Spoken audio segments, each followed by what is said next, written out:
Good morning, dear students.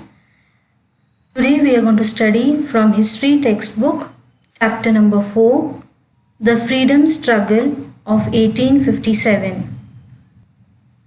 In 1857, a great struggle took place in India which completely shook the British government. The scope of the struggle of 1857 and its background was taken into consideration by V.D. Savarkar in his book The Indian War of Independence 1857. Let us study the first topic, struggle before 1857.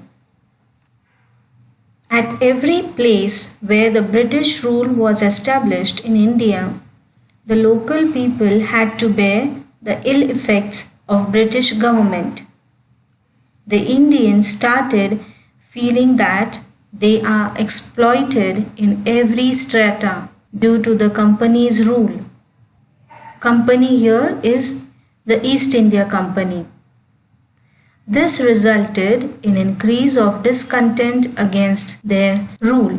Farmers and common people became bankrupt during the company rule. In 1770, there was major famine in the Bengal province, but the British rulers were indifferent and insensitive towards Indian people. From 1763 to 1857, the peasants of Bengal participated in the rebellion led by Sannyasi Fakir. Similar revolts took place in Gujarat, Rajasthan, Maharashtra and South India. Umaji Naik also gave a strong fight. He organized Ramushis and the local youth to revolt against the British. They drew a declaration and appealed to fight against the British and overthrow the government. They inspired people in Pune, Satara, Ahmednagar, Solapur, Nasik, Bhor, etc. In 1832, Umaji Naik was arrested and hanged to death in Pune. In the army of East India Company, there were many Indian sepoys. They were ill-treated by the company. Their salary and allowances were very less compared to British soldiers. In 1806 at Vellore and in 1824 at Barapur, the revolt took up a fierce form. The British forcibly broke down the revolts. Public unhappiness was suppressed, but it did not vanish. This anger burst out in the freedom struggle of 1857. Now let us see some causes for the struggle of 1857. There were economic causes, social causes, political causes. During pre-British period, there were many kingdoms in India. Pre-British period means before the rule of the Britishers. India was ruled by kings. Whatever changes took place at the center never affected the village system. The village system continued as it is. But the British changed the prevalent system and tried to set up a new system. Looking at the changing nature of village system created a feeling of instability and insecurity in the minds of the people. Let us come to economic causes. The British introduced new revenue system to increase their income. Taxes were forcibly extracted from the farmers. As a result of it, the agriculture system collapsed. To sell the British goods, in India and enjoy profit was the policy of the British. They imposed heavy taxes on the local industries. The handicraft and textile industry of India were ruined. Many Indian artisans became unemployed. They had growing discontent in their mind against the British. So the entire economic condition was controlled by the Britishers, and they used to extract heavy taxes from the farmers. Other than agriculture also, many other occupations had to face unemployment. Let us listen about social causes. The Indians felt that the Britishers were interfering in the culture, tradition and customs of India. Sati prohibition, widow marriage act were correct from social point of view, but the Indians thought that it is an interference in their lifestyle and hence they were dissatisfied. There were many rituals and traditions in India. Few of the traditions or few of the rituals were prohibited by Britishers, which they felt it is not necessary. And hence the Indians thought that the Britishers are too much interfering in their social activities or in their religions.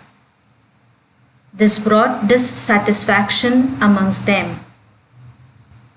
Let us talk about political causes now. After 1757, the British took charge of many Indian states. Later, Lord Dalhousie annexed many princely states on various causes. Annexed meaning add territory to one's own territory by appropriation. The Nawab of Ayodhya was dethroned on grounds of maladministration, whereas the princely states of Satara, Nagpur and Jhansi were annexed through the doctrine of lapse. Lapse means failure or loss. Due to the policies of Dalhousie, the Indians did not consider the British as trustworthy. The Britishers very cleverly brought the territories one by one under their control. They gave the reason of failure or loss of that territory. Discontent among Indian soldiers. The Indian soldiers were given low status by the British officers. They could not gain any post higher than the Subedar. They were paid less compared to British soldiers. The allowances were also gradually decreased. Due to all these reasons, there was growing discontent among the Indian soldiers. They were not happy with the low status, low salary given to them, and no high post was given to the soldiers. There was immediate cause. In 1856, the British provided long Enfield rifles to the Indian sepoys. The sepoys were required to bite the end of the cartridges. The news spread out that these cartridges were smeared in the fats of cow and pig. Due to this, the religious sentiments of Hindu and Muslim sepoys were hurt and made them unhappy. Disciplinary action was taken on those sepoys who refused to use the smeared cartridges and were given severe punishment. Mangal Pandey was arrested and hanged to death. Mangal Pandey from Barakpur cantonment shot an English officer as a reaction to unjust nature of British officer. Mangal Pandey was arrested and hanged to death. This news spread like fire. The entire regiment of Indian sepoys at Meerut took part in the freedom struggle and marched towards Delhi. Thousands of Indians voluntarily joined them on the way. They handed over the leadership of the freedom struggle to Mughal Emperor Bahadur Shah and proclaimed him as the Emperor of India. It is said that there was a lot of scope of the struggle. The self-confidence of the sepoys increased with the capture of Delhi. It also gave inspiration to other soldiers. The Indian soldiers revolted in cantonments from Bihar to Rajasthan. The revolt spread in many other places in India. In 1857, under the leadership of Qajar Singh, the Bhils revolted, whereas the Shankar Shah led the revolt in Satpura. 400 female Bhils participated in the revolt at Khandesh. During the 18th CA, after the weakening of Mughal Empire, invaders like Nadir Shah Abdali attacked India. The Marathas understood the Mughal Empire cannot react to these foreign invasions and took up the responsibility of safeguarding India. The Marathas fought against Abdali at Panipat for the same reason. In the freedom struggle of 1857, the descendant of Mughals, Bahadur Shah, was incapable of fighting against the British. Understanding the condition, Nana Sahib Peshwa, Rani Lakshmi Bai of Jhansi, and Tatya Tope took up the charge of the freedom struggle of 1857. Its effect could be seen on the Hindu-Muslim unity in this struggle. Maulvi Ahmad Allah, Kunwar Singh, Mughal commander Bakht Khan, Begum Hazrat Mahal led the revolt in various regions. The nature of revolt in Delhi, Kanpur, Lucknow, Jhansi, West Bihar was more fierce. Crushing of the struggle. The Indians wholeheartedly fought against the British, including soldiers, zamindars, kings, commanders, and common people. The Indian sepoys started the freedom struggle before the fixed time. Initially, they succeeded, but military strength and administration of British rule was vast. The British crushed down the struggle by all means.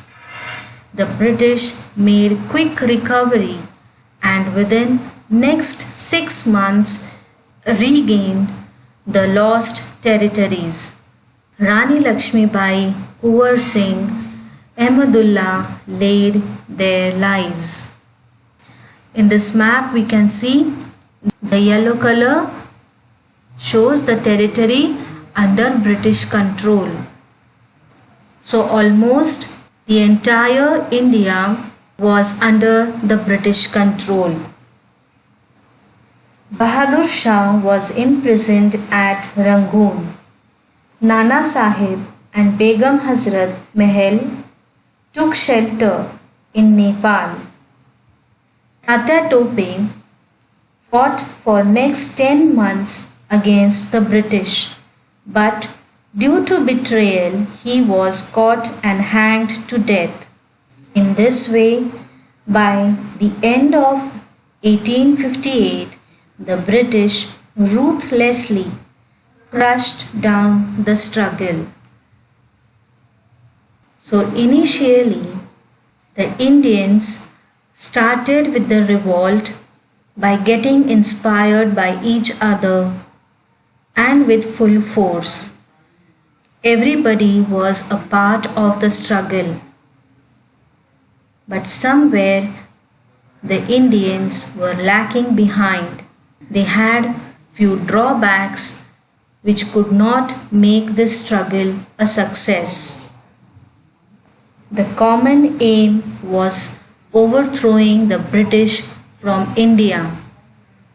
There was an inspiration of gaining independence behind this struggle, and therefore this freedom struggle gained a national form. Other countries also got inspiration by this struggle. Let us see now causes of failure of the struggle. The struggle was not comprehensive. It did not take place simultaneously all over India. Its intensity was more severe in North India, but Rajputana, Punjab, some parts of Bengal and Northwest India remained aloof. Lack of central leadership. There was no commonly accepted leader to fight against the British. Due to this, there was no uniformity in the struggle against British. That means there was no commonly elected leader. So Indians had lack of central leadership also. Most of the feudatory princes remained aloof. That means just as common people suffered due to British rule, similarly the princes were suffering. But except a few others remained faithful to the British. Next is lack of military tactics. Indian soldiers were brave but did not use tactics. They captured Delhi but could not retain it. Similarly, the Indian rebels had limited armed supply. The British had economic strength, disciplined army, enough stock of latest arms, and experienced army generals. Since transport and communication was in the hands of British, their movements were swift. Wars are fought not only based on bravery, but also through military strategies. Next is international situation favorable for Britishers. The Britishers had trade relations with different countries in the world. The naval strength of British was vast, whereas the Indian rebels were isolated. Consequences of the freedom struggle. End of rule of East India Company. Due to the company rule, there was growing dissatisfaction among the Indians and the British rule. Had to face the struggle of 1857. It forced the British Parliament to end the rule of the company and instead take over the responsibility of ruling over the people of India through the Government of India Act 1858. The Governor General was now designated as the Viceroy of India. Lord Canning happened to be the last Governor General and the first Viceroy of India. This is the picture of Lord Canning. A new post called Secretary of State was created in the British government to look after the affairs of India. Queen's Proclamation. Queen Victoria of England issued a declaration addressing the people of India. All Indians are our progeny. Henceforth, they will not be discriminated on basis of race, religion, caste, or birthplace. Government services will be given on merit. Progeny means a descendant or the descendants of a person, animal, or plant, offspring. There will be no interference in religious affairs. It was made clear that the British Crown will honor all treaties and agreements made by the company with the rulers of princely states, and no princely state will be annexed henceforth. There was a change in the composition of army. The proportion of British soldiers was increased in the army. English officers were placed at strategic locations. There was division of military on basis of caste. Proper care was taken to avoid Indians to unite and rebel again against the British. The artillery was kept exclusively in the hands of the British. A change was done in the policy. The British accepted the policy of non-interference in social and religious aspects of Indians. They also started taking care that the Indian society will not be united on social grounds. So the Britishers had planned very cleverly. They did not want the Indians to come together or they should be united. They saw it to that there will be constant conflicts on grounds of caste, religion, race, territory, etc. So indirectly they attacked on the weaknesses of Indians. They adopted the policy of polluting the minds of Indians by following the divide and rule policy. Due to the freedom struggle of 1857, the Indians felt of giving a united fight against the British rule. The freedom struggle of 1857 became an inspiration of Indian freedom movement. We say that there is lot of diversity in India, but with this diversity we have to stay united. Even today we are facing conflicts due to caste, religion, race. Today also there are lots of disputes, conflicts going on the basis of religion, castes, etc. But we should not forget that before all the religions, we should concentrate on humanity, the religion of humanity. We all should stay united. Thank you, dear students. With this we stop. Watch the next video for question answers.